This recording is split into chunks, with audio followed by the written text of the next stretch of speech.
পারি, তবে একটা কথা। কি কথা? যে আমরা 100টা গাভী দিব,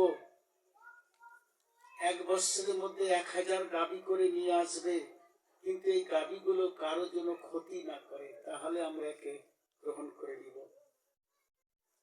জাবালা বললেন, গুরুদেব তাই হবে, যদি আপনার চরণে আমার মতি থাকে।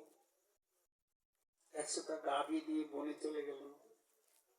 বনের মধ্যে দেয় গাভীগুলো কি খাচ্ছে না খাচ্ছে, তৃণগুলো খাচ্ছে। উনি অঝর নয়নে কাঁদছে আর কৃষ্ণকে ডাকছে, প্রভু। কৃষ্ণ আসে বললেন, জাবালা এত কাঁদছ কেন, ক্ষুধা লেগেছে? বলে যে না, ক্ষুধা লাগেনি প্রভু, তুমি কি আমি জানি না এতগুলো গাভী কার? গাভীগুলো আমি চড়ে বেড়াই, এর মধ্যে থেকে 1000 গাভী আমাকে দিলে তোমার কত কম হবে? যে 1000 কেন জাবালা, তুমি যদি 1 লক্ষ গাভী চাও, আমি এই মুহূর্তে তোমাকে দিব। তুমি কাঁদছো কেন?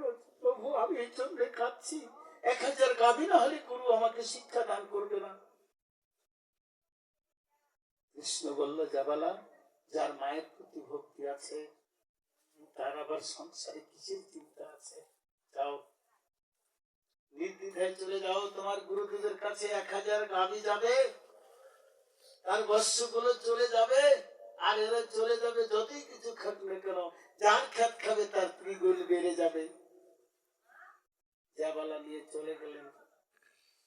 তাহলে এইখানে কোন রকম কৃষ্ণ ভজের এই জন্য বললেন যে চন্ডাল হবি মনি